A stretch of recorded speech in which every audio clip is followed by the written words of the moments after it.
Kalau suami saya sering melakukan KDRT dan itu mengancam nyawa saya, haruskah saya tetap mempertahankan pernikahan saya dengan mengorbankan nyawa saya? Pokoknya tidak boleh cerai dengan alasan apapun selain perzinahan, itu saja. Jadi kalau ada KDRT, itu tidak boleh jadi alasan cerai, tidak boleh. Tapi saya bonyok, biar bonyok, tidak boleh cerai. Tapi gigi rontok, biar rontok, tidak boleh cerai. Bagaimana kalau nyawa saya terancam? Kalau bertahan di situ bodoh.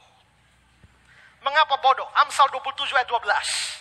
Selamat malam ya, terima kasih Pak Admin yang bicara di sini. Selamat malam semua kawan-kawan yang lagi diskusi di sini. Oke, saya tertarik ini untuk masalah pernikahan ini ya. Kembali bila dikorelasikan dengan poligami ya.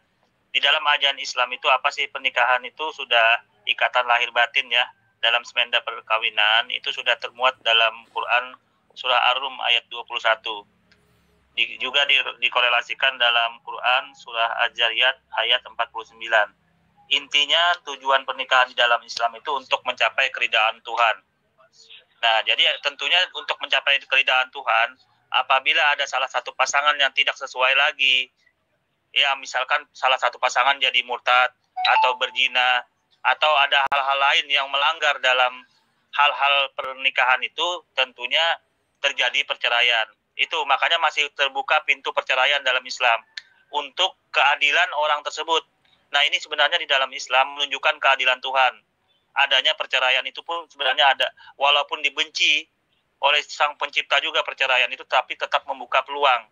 Pintu perceraian tetap terbuka di dalam Islam untuk membuktikan keadilan Tuhan itu sendiri gitu loh. Ya seperti tadi mungkin dari komen-komen yang di bawah itu kan, misalkan salah satu pasangan KDRT, besoknya dipotong kupingnya, kemudian besoknya dipotong matanya, dicongkil matanya, hidungnya, apakah dipertahankan rumah tangga seperti itu? Tentunya tidak adil dong buat perempuan. Ya, kalau dalam Islam masih boleh bercerai. Nah, inilah keadilan Tuhan Islam. Ya, kalau Tuhan, teman-teman ya saya nggak tahu adil nggak kalau dibiarkan bercerai, tidak bercerai sampai mati. Nah, itu Tuhan seperti itu apakah dibolehkan dalam Islam? Tentunya Islamlah yang menghargai keadilan dalam rumah tangga. Makanya masih membuka pintu perceraian. Tahan dulu. Itu. Jangan. Oke. Nah, kemudian tahan dulu. Jangan kembali. Jangan laju dulu karena Anda sudah mulai mengatakan apakah di dalam kekristenan seperti itu, ya. Iya. Nah, saya jangan dulu. Iya, sabar. Saya ngerti. Supaya kita jawab dulu satu persatu. Anda itu diberikan otak dan akal, ya. Iya, betul. Tetapi perceraian bukanlah jalan yang dikehendaki Tuhan. Betul sekali itu. Firman Tuhan juga sudah mengatakan, ya boleh pisah dulu sampai benar-benar keduanya paham, ya, baru kembali. Bahkan kalaupun bercerai, tidak boleh menikah lagi. Itu yang perlu Anda tahu. Kalaupun mereka bercerai karena hal-hal yang seperti kekerasan tadi, tidak boleh lagi ada pernikahan di antara dua. Sebagai hukuman bagi mereka yang tidak bisa menjaga pernikahan, tidak boleh lagi ada pernikahan. Jadi laki-laki lu jomblo, makanya lu jangan buat onar lu jomblo. Kecuali ya cara yang kedua supaya jangan jomblo ya kembali lagi sama istri lu. Jadi itu ada juga aturan-aturan yang Tuhan sudah, bukan berarti ketika suami pukul kepala istri lalu istri diam-diam saja lalu mati konyol. Nggak bisa dong.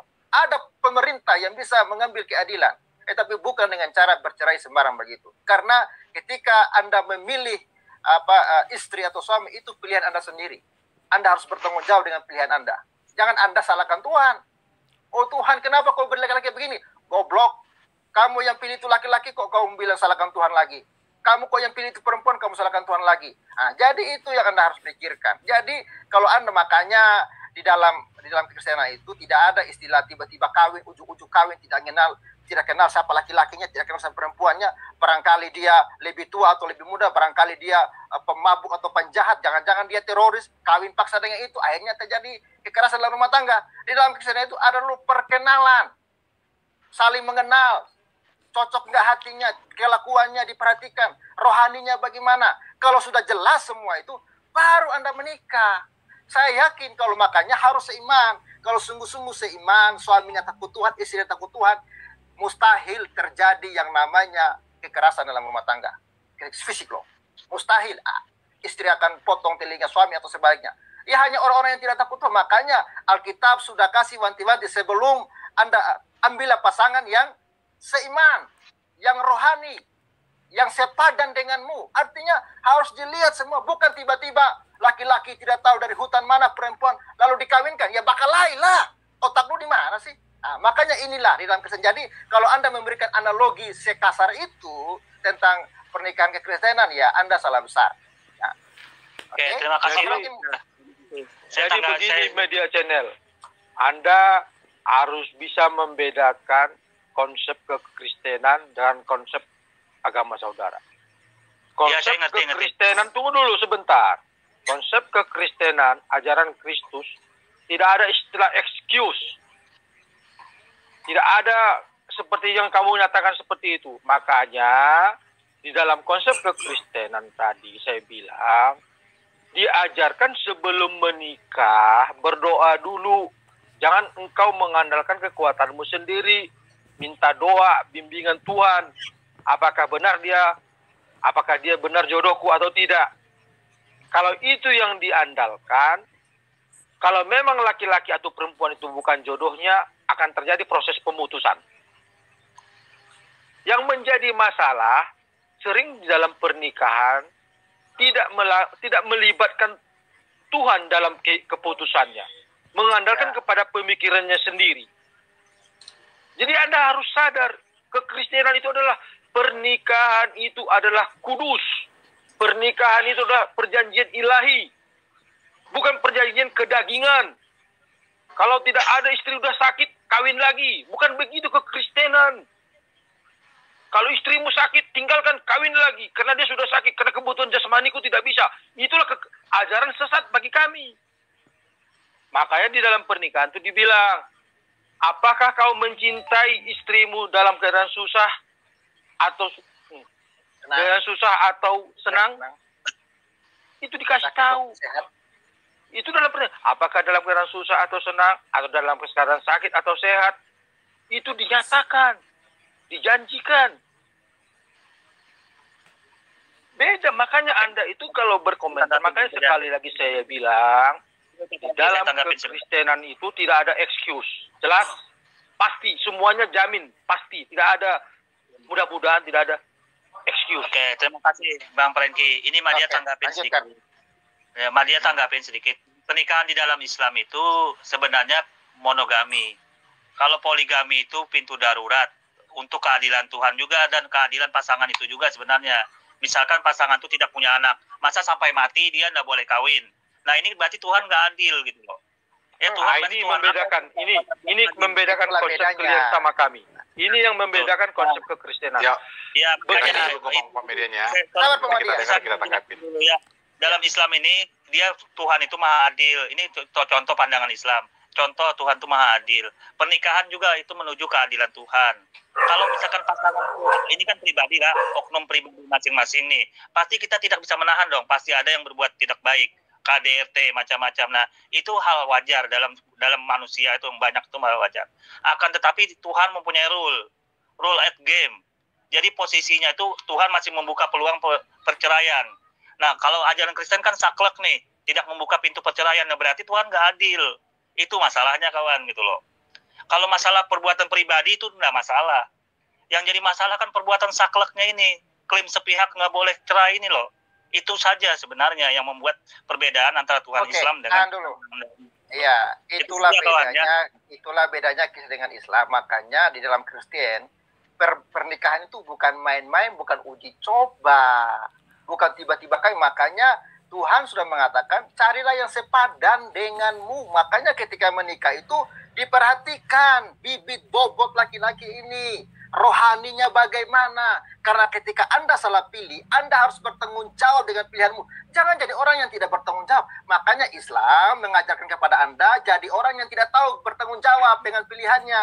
Jadi suka-suka dia lah. Gue salah pilih, ya tinggalin aja. Gue salah pilih, tinggalin aja. Otak lu dipakai, bro. Begitu. Jadi ketika Anda memilih, Anda harus bertanggung jawab dengan pilihan lu. Gak bisa lu sembarang seperti itu. Ya kalau Tuhan mengajarkan asal sekedar salah biar kriteria, Tuhan lu nggak beres, Tuhan kami nggak bisa. Harus Anda bertanggung jawab sungguh-sungguh. Makanya kriterianya sudah jelas dalam firman Tuhan. Ketika Anda mengikuti kriteria firman Tuhan, ya saya jamin rumah tangga itu akan bahagia. Walaupun ada masalah-masalah, pasti akan sama dulu, pasti akan diselesaikan bersama-sama dengan Tuhan. Tidak ada, oh tidak cocok nih, cerai, nggak bisa. Dalam Tuhan itu digumuli dulu, didoakan dulu. Tuhan jamah hati, karena Tuhan kami Tuhan yang berkuasa mengubah hati orang yang jahat menjadi baik. Bukan kayak Tuhan lu habis salah ya udah buang aja. Tuhan kami Tuhan yang hidup, bro, yang bisa mengubah hati orang yang keras menjadi lembut. Makanya itulah kekristenan yang diajarkan. Jadi ketika Anda memilih pasangan hidup, diperhatikan dulu baik-baik. Lalu ketika ada masalah, dibawa ke dalam di Tuhan. Makanya tujuan pernikahan dalam kekristenan paling utama bukan soal punya anak. Anda salah. Yang paling pertama supaya Tuhan dipermuliakan. Oke, soal punya anak itu soal berkat lain. Kalau Tuhan kasih anak, syukur. Kalau Tuhan tidak kasih, nggak apa-apa. Itulah kekristenan. Beda dengan kalian, tujuannya supaya banyak anak, supaya Islam tidak musnah. Makanya kawin banyak-banyak, betul kan?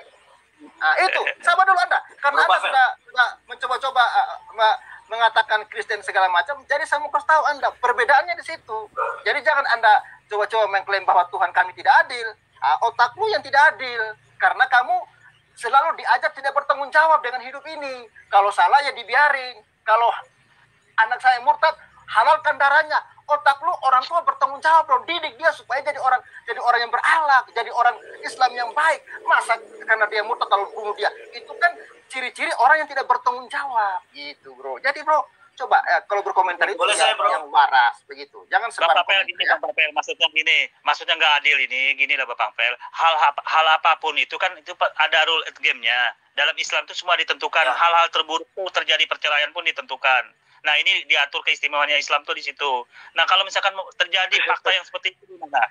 Terjadi disiksa pasangan perempuan itu dicungkil matanya, dipotong kupingnya, besoknya dicungkil kepalanya. Betul, dipertemukan rumah tangga itu apa? Saya boleh. Itulah ajaran Islam. Kalau saya nggak adil. Anda Anda sedang menyampaikan apakah adil Tuhan dalam ajaran Kristen, dalam ajaran Kristen tidak boleh. Tidak boleh. Tolong dijawabkan, apakah adil Tuhan membiarkan perempuan disiksa laki seperti itu oleh dalam rumah tangga? Saya jawab, bro. Bagaimana dulu? Kalau tidak boleh bercerai apa bisa? Ya. Tidak boleh bercerai. Tahan dulu ya. Kasih bagaimana silakan. Baik. Ya. Jadi broku ya, Media Channel, saya pikir isu yang pertama yang harus saya jawab pada Anda adalah bicara soal keadilan Tuhan. Dalam kekristenan, keadilan Tuhan itu tidak seperti yang Anda pikirkan. Gini. Keadilan Tuhan itu bicara tentang siapa yang salah dia akan dihukum. Begitu. Bukan bicara soal bagi-bagi rata atau soal supaya Anda bebas dari siksa dunia lalu kemudian boleh menceraikan. Ya. Jadi sebenarnya dalam isu yang kita bicarakan sekarang ini tidak ada persoalan bicara tentang keadilan Tuhan. Itu hanya dalam pikiran saja, ya, pikiran Anda saja. Nah, standar moral Allah itu dalam kekristenan itu tidak pernah berubah sejak dunia ini belum jadi. Termasuk di dalam standar pernikahan. Di dalam Alkitab itu begitu jujurnya. Alkitab membukakan siapa saja tokohnya yang melanggar, yang berbuat dosa, itu dibukakan semuanya. Itu adalah keadilan Allah. Begitu. Dan keadilan Tuhan adalah dia menghukum dosa. Jadi kalau ada yang melanggar, dia menghukum dosa. Tetapi Allah dalam kekristenan, selain dia adil, dia juga maha kasih. Gitu. Jadi Anda harus pahami itu dulu. Ya. Lalu kemudian, kalau Anda bilang tadi, boleh cerai karena yang satu itu cungkil mata, potong jari. Ya, perhatikan ini ya. Itu tidak akan pernah terjadi di antara orang-orang yang percaya kepada Kristus. Mungkin terjadi di antara saudara, di antara Anda. Tapi saya tidak mau utak-atik ajaran yang Anda yakini ya. Kalau memang di dalam agamamu bisa ada peluang bercerai ya, itu urusan kalian. Jadi peluang bercerai karena alasan tadi yang Anda bilang, karena kekerasan dalam rumah tangga, karena segala macam hal itu, lalu kemudian bolehlah diceraikan lalu menikah lagi. Gitu. Dalam kekristenan standarnya jelas dan tidak pernah berubah. Kenapa? Karena Allah kami itu tidak pernah berubah. Keadilannya tetap dan kasihnya juga tetap. Lalu gimana menyelesaikan dosa? Itulah sebabnya Kristus datang ke dalam dunia, lalu kemudian dia mati di Kalvari untuk menyelesaikan persoalan ini. Gitu. Kita tahu bahwa kalau kita baca Alkitab, dia mati lalu 3 hari kemudian bangkit. Dia menyelesaikan semua dosa. Ya, kami bukan orang suci, kami bukan orang yang tidak pernah berbuat salah, dan Alkitab tidak pernah kompromi dengan orang yang ikut Yesus atau tidak. Gitu ya. Dia tidak pernah kompromi. Jadi mungkin sebenarnya perlu kita luruskan soal kalau Allah di Muslim, Allah di Islam itu mengizinkan cerai berarti dia adil. Lalu kemudian Allah di Kristen tidak mengizinkan cerai, lalu dia tidak adil. Saya kira itu yang perlu dikoreksi. Karena sebenarnya ini bukan soal itu, ya. Saya kira itu aja, Bro. Oke. Silakan. Mada Channel, Anda sabar. Mada Channel, Anda mengatakan tadi bahwa sesungguhnya Islam pernikahannya juga monogami. Mana ayatnya? Dalam ayat Al-Quran surah An-Nisa ayat 4 itu Anda cek bahwa bila tidak bisa berlaku adil, itu yang di akhir ayat, saya bacakan langsung terjemahannya ini, bila tidak bisa berlaku adil maka nikahlah satu saja. Ya, itu dalam ayat itu sudah dijelaskan, berarti pada dasarnya monogami. Akan tetapi masih membuka peluang poligami. Ya, seperti itu, kawan. Itu bukan monogami, Bro. Kalau yang nama monogami tidak ada buka peluang lagi. Kalau buka peluang memang bukan monogami. Jangan ada klaim-klaim bahwa Anda monogami. Itu bila tidak ada keadilan segala macam. Yang itu tidak bisa jadi rujukan Anda mengatakan itu monogami. Anda itu cuma takia itu, Bro. Karena gini Bang Papel, dalam Islam itu masih menghargai, menghormati nabi-nabi terdahulu, bahwa nabi-nabi terdahulu itu tidak berdosa, tidak salah mereka. Tuhan tidak bakal salah memilih nabi. Kalau sampai dikatakan berdosa gara-gara berpoligami, bla bla, ini kan suatu nabi-nabi terdahulu siapa? Maksudmu nabi-nabi terdahulu siapa? Nabi-nabi sebelum Nabi Muhammad yang berpoligami lah, tentunya. Nah, dalam hal ini banyak sekali nabi-nabinya, kawan. Nah, jadi dalam hal ini, saya tolong jangan dipotong dulu, saya gambarkan. Berarti Tuhan itu kok bisa salah memilih nabi dan rasul? Kalau dikatakan berdosa kalau orang berpoligami, berarti Tuhan aneh lagi nih, salah kembali memilih nabi dan rasul. Kalau dikatakan berdosa. Sekarang saya mau tanya kamu. Nabi siapa yang sekarang nabi mana yang kamu maksud kawin siapa? Nabi. Banyak karena nabi yang berpoligami, kawan. Saya tidak dengar dulu. Nabi tidak orang Islam, bukan nabi di tempat kami. Jangan kamu samakan ya. Siapa yang nabi? Nabi Musa. Siapa? Nabi Musa. Berapa istrinya? Nabi Daud. Nabi Musa. Daud bukan nabi. Daud bukan nabi. Makanya Nabi Musa. Hah? Nabi Musa. Anda cek istri Nabi Musa, Nabi Musa berapa istrinya? Berapa? Silakan, kawan. Berapa? Ya, Anda cek lah. Kamu. Berapa istri Nabi Musa? Udah kelihatan ngarang. Makanya saya bilang sama kau. Abraham 3 istrinya. Makanya saya bilang sama kau. Abraham ada 3 istrinya. Makanya jangan samakan Al-Quran sama Alkitab. Kalian bilang 25 nabi itu sama kami tidak ada nabi di situ yang kamu bilang nabi itu kami tidak. Kawan saya topiknya tidak ke sana. Saya hanya minta keadilan Tuhan. Apa sampai Anda yang mau Gini kawan, saya tidak baca nabi. Saya minta poligami ini kita korelasikan ke nabi-nabi terdahulu, berarti nabi-nabi dulu itu benar saja mereka berpoligami tidak berdosa gitu loh. Nah, iya, kalau dia tanya kamu nabi mana? Nabi mana? Siapa yang kamu bilang nabi itu? Salah pilih. Siapa nabi itu? Siapa nabi itu? Karena nabi kalian di Islam tidak nabi di kami. Jangan samakan. Daud bukan nabi. Abraham, kamu tahu. Ya udah. Saya perhatikan. Setiap mereka yang melanggar firman tetap dihukum. Abraham, gara-gara dia melanggar hukum, ya, gara-gara dia mengambil Hagar, akhirnya apa? Kehidupannya menderita. Itu ada hukuman. Artinya begini. Artinya itu bukan perintah Tuhan. Oleh Tuhan. Dosa tetap akan menanggung konsekuensinya. Gitu loh. Nah, Tuhan yang kamu harus tahu. Lihat. Lihat Kenapa malah Media Channel. Kita baik Kalau loh. Abraham, dengar dulu. Kalau Abraham istrinya 2, bukan perintah Tuhan, itu adalah kemauan dia sendiri melanggar perintah Tuhan. Kalau perintah Tuhan, dia itu bukan perintah Tuhan untuk bisa beristri 2. Itu adalah Berarti atas Tuhan salah kemauannya pilih. sendiri. Berarti Tuhan Siapa? salah pilih Nabi dan Rasul dong. Berarti Nggak Tuhan nggak beres. salah. Tuhan pilih Nabi dan Rasul dong. Inilah. Ya. Semoga Itu artinya otakmu Tuhan dicuci. nggak beres juga. Yang benar itu Tuhan tuh pasti sanda mungkin salah memilih seorang Nabi dan Rasul sebagai patokan.